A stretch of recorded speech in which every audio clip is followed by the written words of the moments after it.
नमस्कार दोस्तों, मैं हूं डॉक्टर नीतीश। आज की वीडियो में बात करेंगे, यदि आपकी एमआरआई में L5-S1 का डिस्क बल्ज आया है या आपका दर्द कमर से नीचे पैर के पंजों तक जा रहा है या झंझनाहट महसूस हो रही है या सियाटिका जिसे हम कहते हैं वो प्रॉब्लम हो रही है, तो यह वीडियो आपके लिए है। आज मैं आपको 5 प्रभावी और सुरक्षित एक्सरसाइज के बारे में बताऊंगा, जिससे आप अपने कमर के दर्द को कम कर सकते हो, आपकी जो नस पे दबाव पड़ा हुआ है पीछे डिस्क की वजह से उसको घटा सकते हो और अपनी रिकवरी को बेहतर कर सकते हो। लेकिन याद रखिए, एक्सरसाइज शुरू करने से पहले कुछ रेड फ्लैग साइन होते हैं।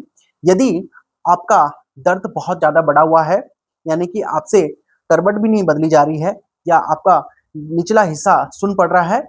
दूसरा, आपको सूसू पोटी का पता नहीं चल रहा, जिसे हम बाउल एंड ब्लैडर सिंड्रोम कहते हैं, वो वाले सिम्टम आ रहे हैं, तो आपको ये एक्सरसाइज नहीं करना है।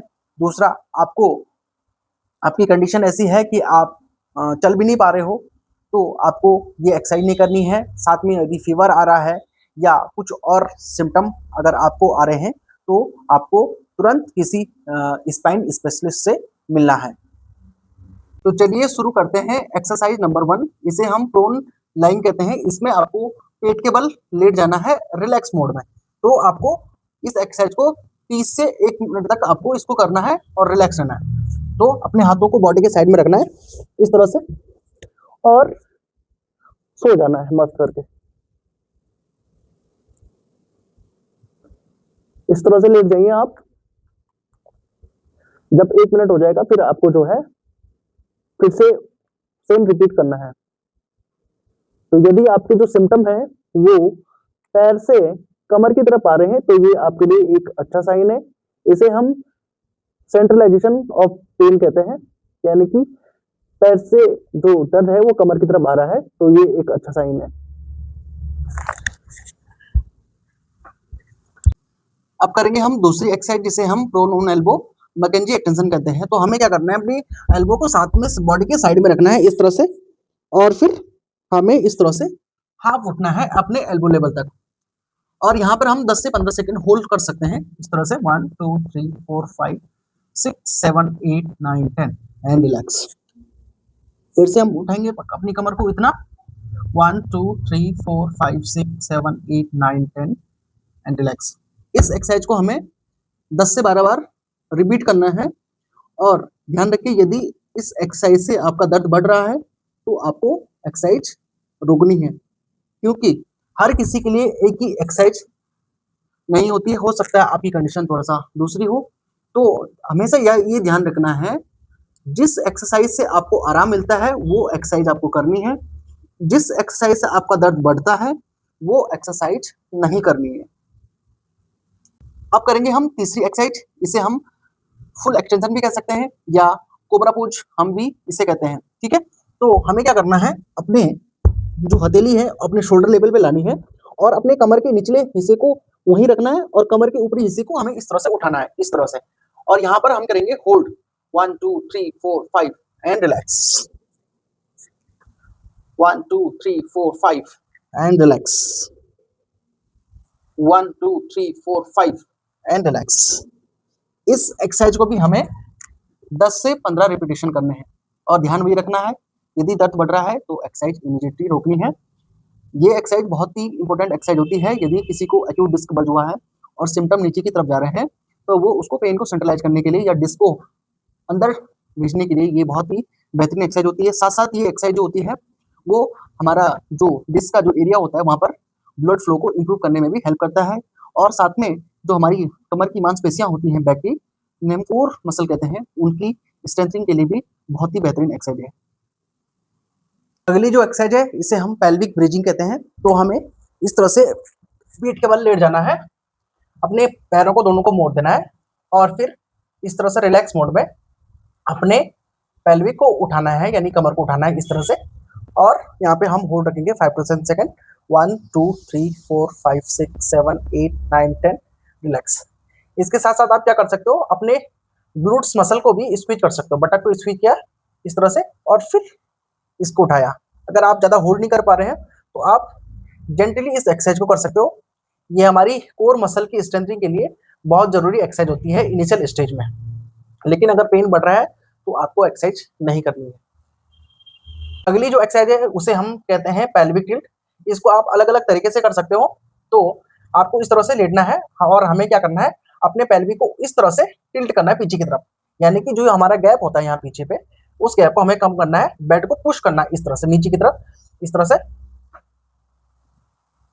And relax. होल्ड रख सकते हैं 1 2 3 4 5 एंड रिलैक्स, 1 2 3 4 5 एंड रिलैक्स। इसी एक्सरसाइज को आप बैठ के भी कर सकते हो। तो बैठ के कैसे करना है, आपको इस तरह से बैठना है, ठीक है, और फिर यहाँ पर अपने हाथ रखेंगे और एक न्यूट्रल पोजीशन में आपको रहना है। ना तो आपको इस तरह से ज्यादा झुकना है, ना तो फुल एक्सटेंशन करना है पीछे की तरफ, ये गलत एक्सरसाइज हो जाएगी। तो आपको क्या करना है, इस तरह से न्यूट्रल बैठना है और हल्का सा पीछे की तरफ पुश करना है, 1 2 3 4 5 and relax, 1 2 3 4 5 and relax, 1 2 3 4 5 and relax. ये एक्सरसाइज आपको इस तरह से करनी है। ये जो एक्सरसाइज है इसे हम नर्व फ्लोसिंग एक्सरसाइज या नर्व ग्लाइडिंग एक्सरसाइज भी कहते हैं। तो आपको क्या करना है, इस तरह से आपको बैठना है। आप चाहे तो हाथों को इस तरह से पीछे रख सकते हो, चाहे तो आप एक हाथ आगे अपनी टमी पे रख सकते हो। तो टमी पे इस तरह से आपको हाथ रखना है और फिर क्या करना है, आपको अपने इसके साथ अपने पैर को उठाना है। जिस पैर में आपको सियाटिका वाले सिम्टम आ रहे हैं उस पैर को इस तरह से एक्सटेंशन करना है और साथ साथ अपनी गर्दन को भी पीछे ले जाना है इस तरह से। तो आपको जो नर्व पेन है उसमें बहुत आराम मिलेगा। आपको इस एक्सरसाइज करते टाइम बहुत ज्यादा शूटिंग जैसा एक पेन लगेगा कमर से लेकर नीचे तक। तो यदि बहुत ज्यादा है तो आपको थोड़ा सा अवॉइड करना है और फिर से रिपीट कर सकते हैं आप, थोड़ा थोड़ा कर लीजिए। ये इसके पे आपको रिपीटेशन करना है 10 से 12 बार एंड रिलैक्स। इस एक्सरसाइज में हमेशा कंफ्यूज होता है कि कुछ लोग करते हैं इस तरह से, गर्दन भी नीचे करते हैं, पैर भी नीचे, नहीं। लेकिन क्या करना है, हमें अपने पैर को उठाना हमें और साथ साथ हमें क्या करना है, गर्दन को पीछे ले जाना है। ये 1 2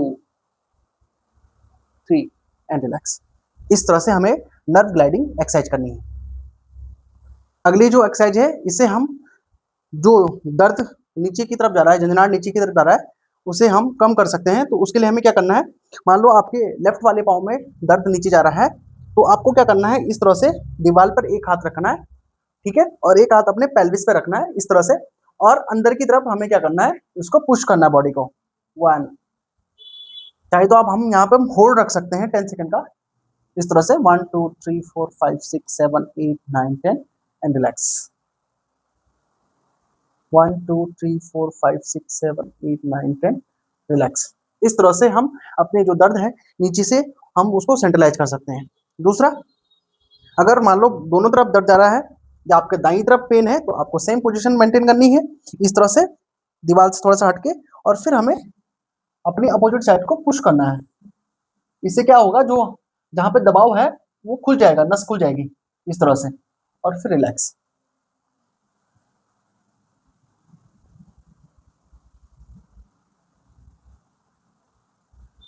रिलैक्स। तो ये थी कुछ बेहतरीन एक्सरसाइज जिन्हें आप घर पे ही करके अपनी सियाटिका के या डिस्क बल्ज के सिम्टम को कम कर सकते हो। याद रखें, हर डिस्क बल्ज एक जैसा नहीं होता है और हर एक्सरसाइज सबके लिए सेम नहीं होती है। ये डिपेंड करता है कि आपकी एमआरआई में क्या फाइंडिंग आई है और क्लिनिकल असेसमेंट में क्या आपको आपको कौन सी एक्सरसाइज आपको आपके दर्द को कम कर रही है या कौन सी एक्सरसाइज आपके दर्द को बढ़ा रही है। तो वो डिपेंड करता है आपके क्लिनिकल असेसमेंट में। बाकी आपको ध्यान रखना है कि आपको लंबे टाइम तक किसी एक पोजीशन में नहीं बैठना है। हर 30 से 40 मिनट बाद आपको वॉक करनी है। साथ साथ आपको कोई भारी सामान नहीं उठाना है आगे झुक करके। और अगर आपका दर्द बहुत ज़्यादा बढ़ा है तो आप लंबोसेक्रल बेल्ट का यूज कर सकते हो, यानी कि कमर का बेल्ट भी यूज कर सकते हो। साथ साथ आप बैठ रहे हो, कुर्सी पे बैठ रहे हो, तो आपको प्रॉपर कुशनिंग लगानी है। चाहे आप पिलो लगा सकते हो, चाहे तो आप बैक सपोर्ट लगा सकते हो, जिसका मैं आपको लिंक दे दूंगा। साथ साथ आप एक वेज पिलो भी आप यूज कर सकते हो, जिससे आप सोते टाइम यूज कर सकते हो। इसमें मैं एक सेपरेट वीडियो बना दूंगा आपके लिए, कैसे आपको यूज करना है, चाहे बैठते टाइम यूज कर सकते हैं, तो उसका भी मैं आपको लिंक दे दूंगा।